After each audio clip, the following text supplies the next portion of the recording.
with my nieces and nephews and grandnieces and nephews. I'm the guy who I created this thing called memory books. And I first did it for my dad when he turned 75. He was a guy that needed nothing. And I didn't know, I wanted to do something unique. So I said, I'm going to give him 75 memories. Then I thought, how am I going to come up with that? Once I got rolling, I started, from my first memory, and I had to edit them down to 75. And that was such a hit with him and the rest of the family that the next one, I invited my siblings to join in. And these things from a typewritten list for my dad evolved into these elaborate design books. You're listening to Brainwork Framework, a business and marketing podcast, brought to you by focus-biz.com. Welcome back to another episode. With us today is the author of A Cup of Tea on the Commode, Mark Steven Porro. Mark is an award-winning designer, writer, director, and now a best-selling author, best-selling author and award-winning author. He's written a lot of jokes, several screenplays, and one award-winning short film. So excited to have him on today. Mark, how you doing? Good. We're recording all the way from the south of France, so could be worse. Sounds incredible. You were telling me a bit more before we started, and that's what we like to ask is, tell us more about your journey. What were you doing before that kind of led you into where you're at today? Well, I was in my mid-50s living the carefree bachelor life in Los Angeles, and I decided to give that all up to become a first-time parent to a sharp-tongued, guilt-tripping, guilty, or stubborn as all get-out lady who could barely remember my name, my mother. And it's unusual for a son to take on the 24/7 caregiving, but I jumped in with gusto to fill her last years with love, laughter, and joy, and not perfect, but I came pretty damn close. And that's my story. That's incredible. Thank you. And Good night. I want to know more because the book title itself leads to some curiosity and interest. And it seems you've gotten some backlash from people, maybe just one person, about the title. But can you tell us more about that journey specifically and writing that book and bringing that idea together? Well, the title of the book is A Cup of Tea on the Commode. And while writing the book, I had another title in mind, but this kept coming up because this became one of our morning rituals. And at this point, my mother could no longer walk, and it was a little dodgy getting her to and from the bathrooms. We put a commode bedside. And sometimes Mother Nature took a little longer than was comfortable for either one of us. My mother's favorite beverage was a cup of hot tea, skim milk, no sugar. And one day, kind of as a joke, I said, "Would you like a cup of tea while we're waiting?" And she said, "Sure." And it became a hit. That was added to our morning ritual, a cup of tea in the commode. I was writing, that kept coming up, and I said, it's kind of a catchy title. Let's go with that. And it's proved to be a... Personally, I love it. Other people seem to be gravitating towards this this book and just this journey. As far as your journey, all of us kind of go through, death in the family. Not all of us get to experience what it's like to care for somebody else. That sort of commitment, that dedication, that's a 24/7 job. You kind of have to give up other things. Did you have to sacrifice a lot to be able to dedicate your time to this? Yes. Well, I lived in LA and my mom was living in the house we all grew up in New Jersey. And I didn't think of it as giving up. It was just something to do. We were kind of brought up this way. We learned to care for others and care certainly for each other in our family. I have 5 siblings and I was very close to both of my folks. And this was just the right thing to do. There was no really second guessing. And to be the single one without children, I got 2 other siblings who also don't have children, but I was willing to do it, and I had a great relationship with my mom, and I felt she deserved better. I jumped in, and there were some awkward moments in the beginning because, again, I hadn't been a parent before, and by not being married, I didn't really understand unconditional love. That's one thing I had to kind of learn. I'm seeing my mother naked for the first time at 89 years old, and that's kind of shocking and stuff, but I have...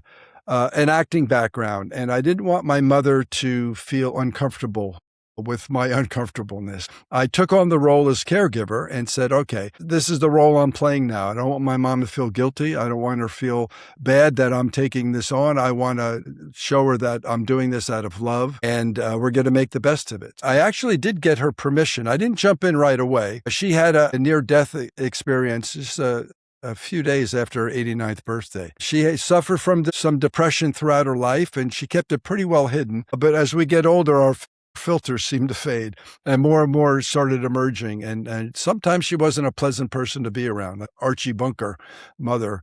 And now I totally forgot where I was going with this, but grumpy, grumpy, grumpy. Anyway, once she actually did snap out of it, but it was a number of weeks, and I worked with hospice, and my younger sister and I hung out with hospice because we didn't know how long she was going to be with us, whether it was going to be hours, days, or weeks. And hospice was very generous, teaching us some of the tips and tricks, dealing with bed sores, changing the diaper, changing the bedding with a helpless patient in bed. And that was great. So I think my mother felt that her kids were there and we wanted her to stick around. And after a few weeks, she snapped out of it. And then I started thinking that I think I've got to play a bigger role. I'm across the country and having a great time. And my one brother who lived locally took a lot of the responsibility on. He was taking care of all the finances and doing the medications and that kind of stuff. And after she snapped out of it, I stayed with her a few more weeks. Then I had to go back to LA because I had a business to run out there. And then I came back in September and took over the caregiving deed again for a couple of weeks. And during that time, I got her all dolled up. Her grandson was getting married, and I got her all dolled up. I grew up with 3 sisters, so I knew how to do more than just put the toilet seat down. I combed her hair, put it in a ponytail, and put some makeup on her, and took care of her nails, and she really liked being pampered. And during that time, I asked her if she wanted me to come do this full time. And she smiled and said yes. And I said, but if I do this, 2 things. First of all, we're going to have fun. And second of all, I will now be in charge. And her smile completely disappeared. But she puckered up for a kiss shortly after that. And I wasn't sure if it was a sign of surrender or one wishing me luck. Right. She could be a tough cookie. And so I gave her a kiss and hoped for the best. And it worked out pretty well because both of my parents were pretty funny people, and humor played a big role in my upbringing and in our family. And luckily they passed that on to all their kids. And so we're all a bit nutty, and humor is also a great stress reliever, especially in a 24/7 job like this. And one of my goals was to make her laugh at least once a day. And she ended up making me laugh quite a bit too. So it worked out pretty well. That's an incredible story. And even for myself, having some employment experience back in home care and hospice, yes, it's kind of humor has a weird way of showing up in those types of settings. But I think that's because there's a perception that hospice end of life is just all sadness, right? Funeral sadness. In reality, it's more we can have fun. There's a celebration of life there. There's things to enjoy. Finding those little moments of the fun and the happiness. You have to almost search that out. You have to look for it. And you being more of a funny guy, you can more naturally find it. Not everyone can crack wise like that. And you got to roll with it. One time, it was quite an ordeal to get her ready in the morning and also at night. I gave her a sponge bath in the morning and evening. And I get her all cleaned up and do the sponge bath, and I'm just about to secure the diaper, and she starts peeing on me. Now, that's cute if you're a new parent with a baby. But when you're 90-year-old mother, and I'm going, Mom, why now? And she looks at me, she says, it's natural. And how can you be mad, right? She had little control over any bodily function at that point. So I just said, okay, we just started all over again. And that's just some of the stuff you got to do. If you approach it, I think, with certainly an open mind, but also an open heart, it makes it so much easier. Absolutely. What's interesting is something that we've heard from other hospice patients, their families, is they always hear about not wanting to be a burden on the family. That is the number one priority that they mention. And it's weird to be in that role because now you have family who want to step in and step up, and sometimes they're not accepting or willing to take that help. Did you have some pushback with that? It sounds like it came to a time you almost kind of naturally fell into it, and you kind of gave her that ultimatum. Yeah. No, she had no problem whatsoever. 14 years earlier, I spent the last 8 days with my dad, and he was desperate to hold on to his last bit of dignity. And again, a funny story with him is 2 days before he passed, he had heart disease. So he had about an extra 40 pounds of water weight. With this little man was like 165, and now he's over 200 pounds with this stuff. I get him over to the Commode, and he finishes on the Commode, but he wants to take care of his own business. My mother was kind of his caregiver for a number of weeks, and so she's standing at the ready with the toilet paper, and he looks over and he says, "Give me 2 sheets." And she says, "2 sheets? Just 2?" He goes, "I'm very accurate." And I almost dropped him. And all 3 of us burst out laughing. And it was just a lovely, lovely laugh, that he was making light of the situation. With my mom, it was like, do it all. I'm not doing any of this stuff. It's the heck with dignity. I want to be pampered. So she had a little bit of the, I'm the queen, you're my little servant, and that's the way it's going to be. But again, I didn't want her to feel bad about any of it. So I went in there. One of my mottos, and some people find it corny, but it gets me through a lot of my adventures, is find the joy. So I looked for the joy and for the positive part of it. And when any of those things would happen, either I'd make a joke about it or laugh or try to make light of it in some way, because like you said, I didn't want her feeling guilty or this was any kind of a burden. This was the right thing to do. I wanted to make her sure that I loved her, and I'm doing this out of love, not out of duty. Absolutely. An incredible story here. Mark, I wanted to ask, for those who are listening and watching the video here, where can they find this book and connect with you online to find out more about this story?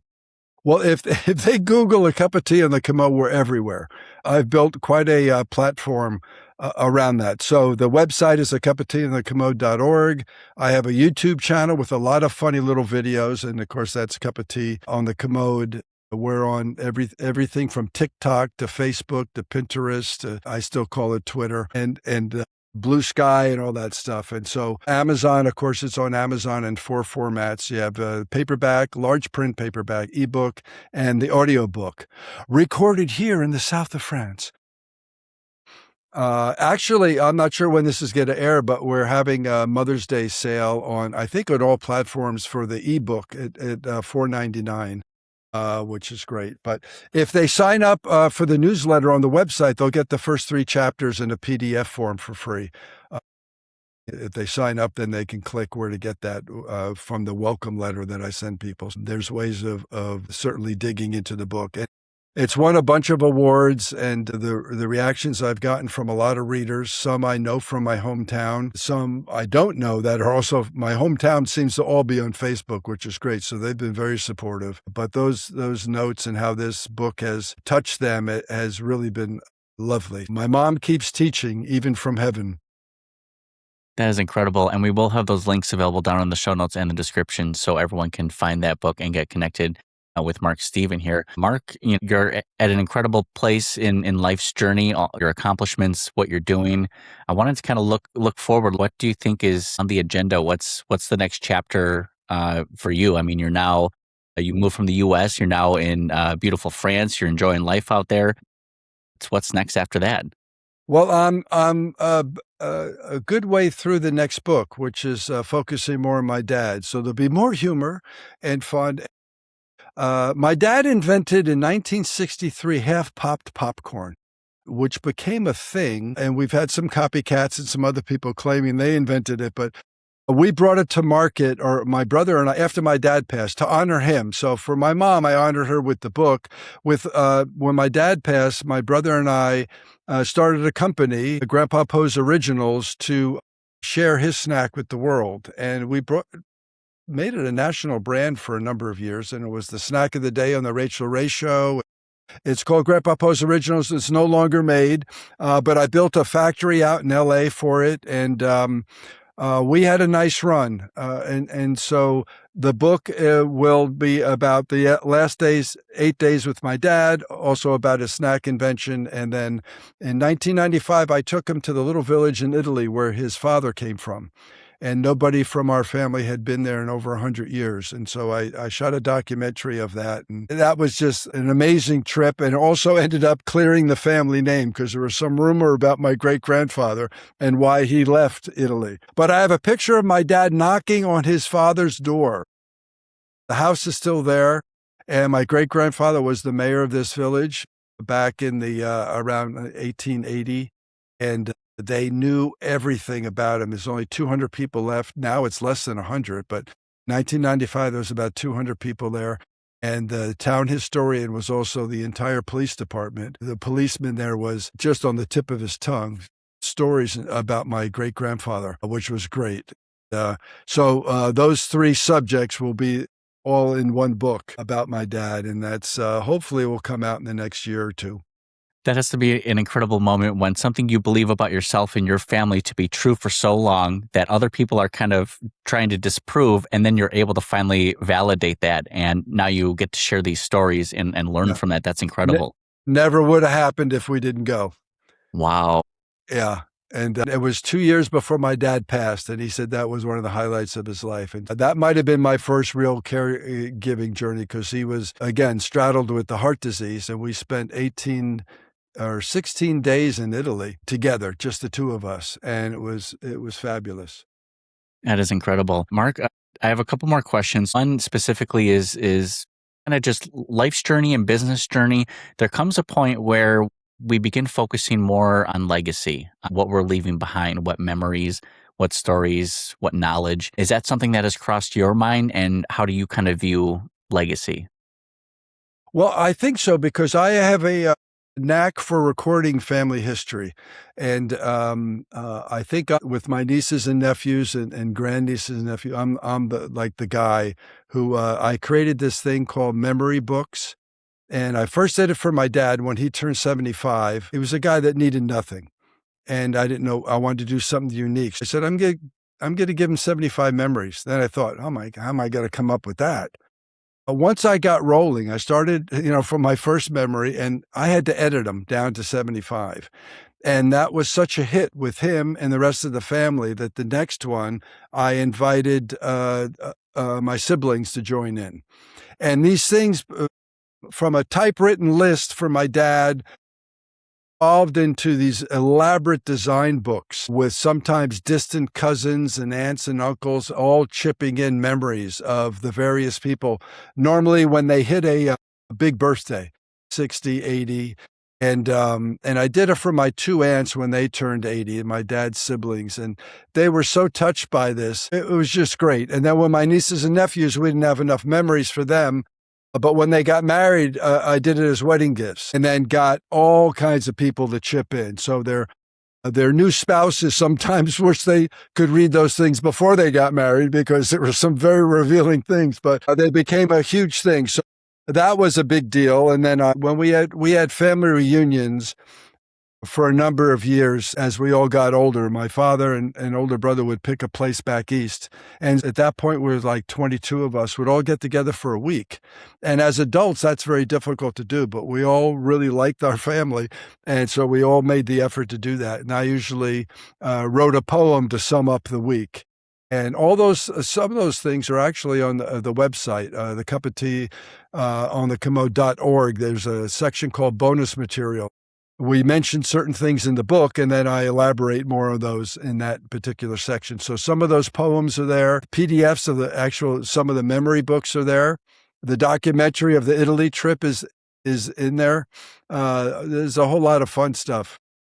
I think, and writing this book about my mom and now my dad, and also creating that snack food company, I guess, has all contributed to the legacy. Since I don't have the children, I'm trying to get the memories out there. Somehow somebody won't forget me, but we'll see what happens. But yeah, I think as we get older, and certainly with the parents and that generation of the Depression era and the World War II veterans and that kind of stuff, we're losing all those stories, and we're losing them fast. And I wish there's still some holes in my family history that I haven't been able to fill because those people are now gone. And I think that's a shame.